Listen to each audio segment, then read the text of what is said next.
Hello, today I will start lecture 12, the course on advanced manufacturing process. Today I will start about the module 4. Okay, we have not completed module 2, but I will start with module 4 today. And the first topic in the fourth module is the rapid prototyping process or the rapid manufacturing process. Okay, so the rapid prototyping process, we will discuss about rapid prototyping and the general features, okay, and the classification of the manufacturing process, of the rapid manufacturing process.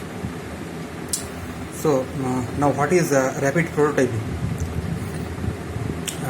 What is the need of the rapid prototyping? Rapid prototyping is actually after the design phase, after the design of a particular product, we need to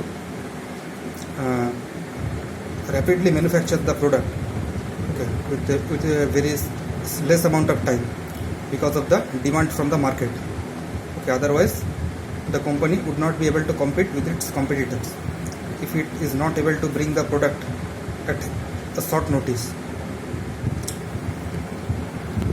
So in today's manufacturing world, the lead time of the product to get delivered is getting lesser day by day, and the customers are not willing to wait for the new product to come to the market. So we need to develop this rapid prototyping process in order to meet the needs of the market. So we will start about the background of the prototyping process. Okay, so in this age of fast growth, the customer demands faster delivery.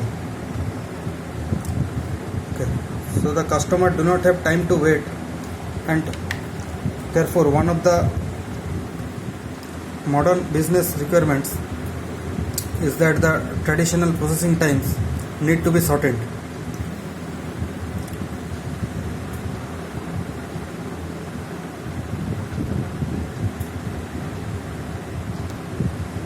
Thirdly, in order to survive in the buyer's market, technological advancements are essential to meet the buyer's demand, because now the market is not the buyer's market as it used to be about, say, 30 years ago. So in order to survive in the competitive market, some technological advancements are essential. So in the quest for the fast manufacturing, all non-productive times need to be eliminated.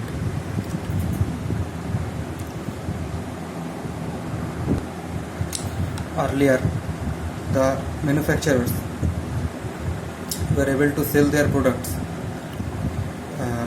at their convenience, and the buyer did not have any choices or flexibility to get the product of their choice at their convenience. But now the buyer or the customer has a number of choices, and it is up to the buyer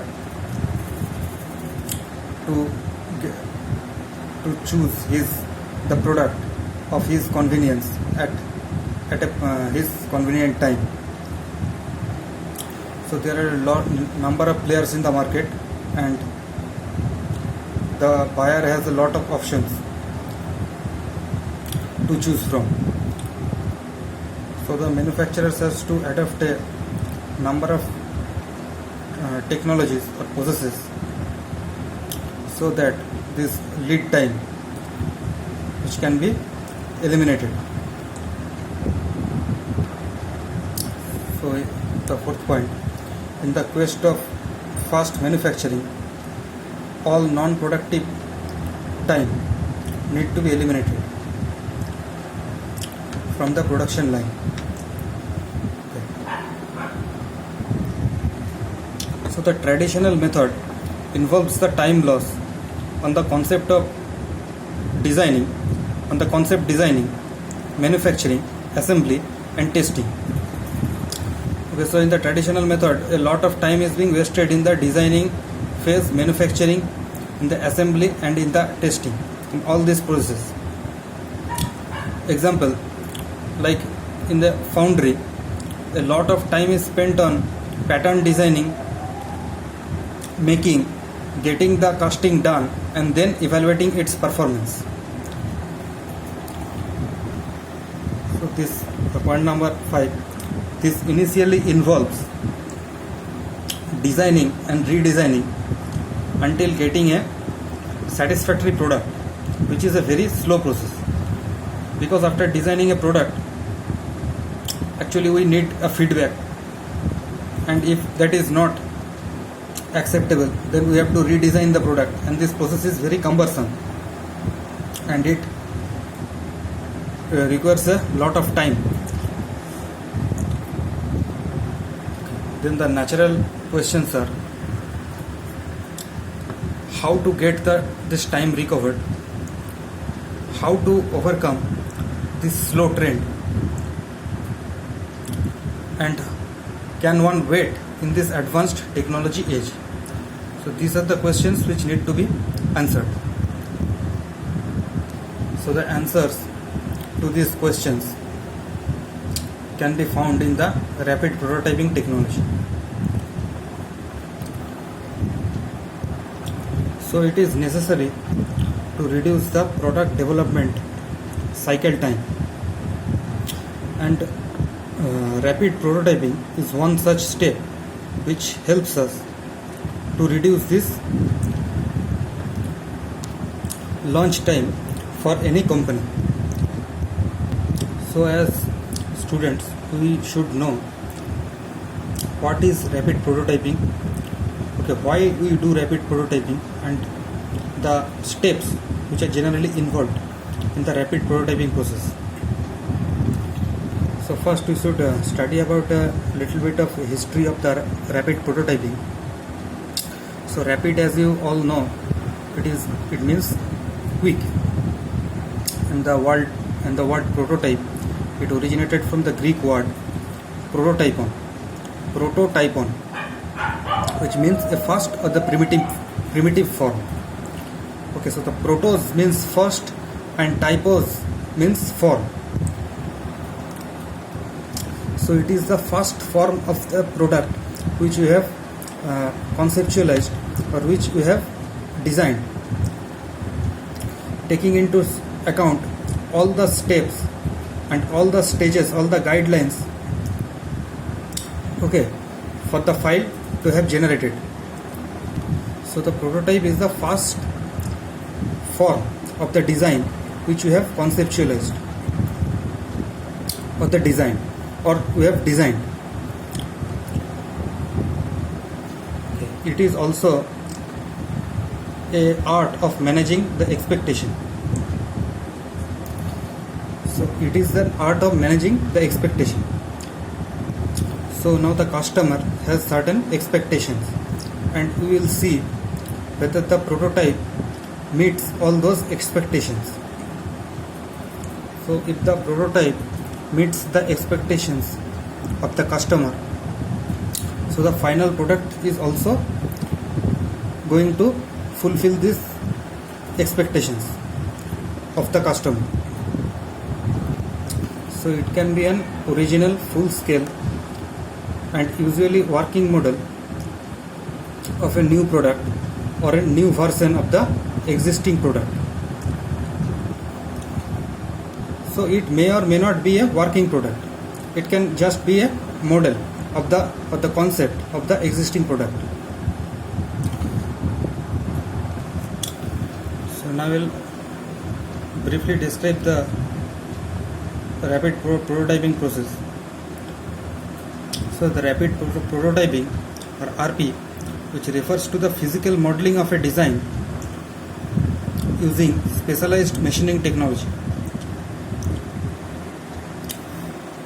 Second point, prototyping systems quickly produce models and prototype parts from model data like 3D CAD drawing, MRI scan data, and data created from 3D digitizing systems.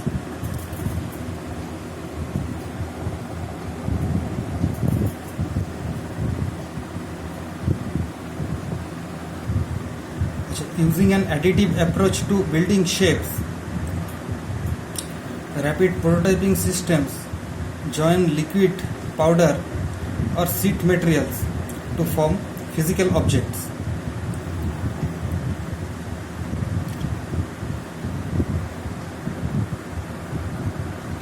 So layer by layer, rapid prototyping machines fabricate plastic,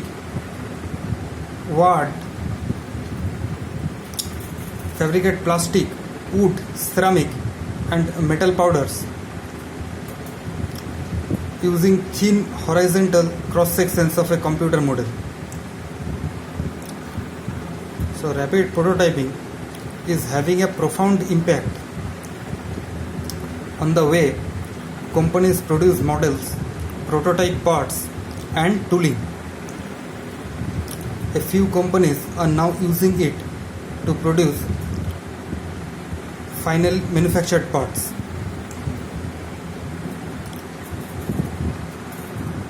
So this rapid prototyping process, actually it is able to produce the physical model in a layer by layer manner directly from the CAD models without any tools or dies or fixtures, with minimum or little human intervention. So it can automatically generate the physical model from in a layer by layer manner from any drawing using CAD models, or you say CATIA or any other software, without or with very less human intervention. For example, suppose we want to design an automobile part, suppose a piston. Now what we will do is that we will model it using a CAD, or other software such as CATIA, and we need to have a CAD file of that piston. So we need to have a 3D CAD file of that piston. That will be an input, and then we will slice it, that CAD 3D model, into different layers. Then we need to have a system which will convert this CAD file into a physical model, and in this process we do not need any tools or dies or fixtures, and the process will be automatic, and once the drawing is fed into the system, so the system, the 3D drawing, when it is made an input, when it is put as an input to the system will automatically use either a powder or a polymer or a viscous fluid, and then it will convert into the physical model, and that model can be used as a functional model, or it may also can be treated as a concept of the product. That is how the product will actually look like. So I hope this point is clear to you. Now it will be more understandable when we will discuss the different steps in the rapid prototyping technology. Okay. Now another point, this rapid prototyping or this RP technology is capable to fabricate parts quickly with complex shape. Quickly, so comes the name of rapid. So the RP technology is capable to fabricate parts quickly with complex shape easily as compared to the traditional manufacturing technology. suppose take the example of a casting process. So for the casting process, what we need is, so first we need a pattern for the casting process. Then we will go for mold making. Okay, now we will make the mold, and then we will melt the metal and pour that metal into the mold, and finally we will get the desired shape. So after making the product, we also may need to cut the risers and the runners in the finishing process. So we can see that actually this is a very long process, as many steps are involved only to produce a model or a prototype. So many steps are required only to produce the model or the prototype using the conventional or the traditional technology. Whereas in the rapid prototyping process, what we require is only the CAD file or the drawing of that particular product, and then with that drawing we just give it as an input to the rapid prototyping system, and then it will use that technology. There are a number of technologies available, rapid prototyping technologies available. So these technologies, any of these technologies will convert that CAD file into the STL format, and finally it will help to produce the shape it may require. We will discuss the steps in the later lectures. So it will require, suppose, about 5 minutes to 10 minutes for generating the model or the prototype of the product, of that same product. So we can see that we can make that prototype using only 5 to 10 minutes, but it may require at least, you say, a week or more using the traditional manufacturing technology. So rapid prototyping, as you see, has a lot of advantages as compared to the traditional methods of making models. So another point, this RP, the rapid prototyping technology, which helps in earlier detection and reduction of the design errors. So in the prototype, we may check, so it helps us check whether we have any problems with our design. So it will help us to find the problems or the errors in our design process. So now we'll see the various steps. We will only see the various steps in the rapid prototyping technology, the sequence of steps, and we will discuss about these steps in the later classes. Okay, so these are the steps in any rapid prototyping process. So the first point is the creation of the CAD model of the design. Okay, we can create the CAD model by using the various types of software which is available in the market. Okay, this is the first step. The second step is the conversion of the CAD model into the STL format. So this STL format is actually compatible with all the rapid prototyping technologies that are available. We'll discuss about these technologies later. The third point is the slicing of the STL file into thin sections. So you need to slice the file into as many layers as it is required. It depends upon the manufacturing, the technology which you employ. Okay. Fourth point is the the constructing the model one layer atop another. Okay, so in this process, so in this step, actually the actual fabrication will take place.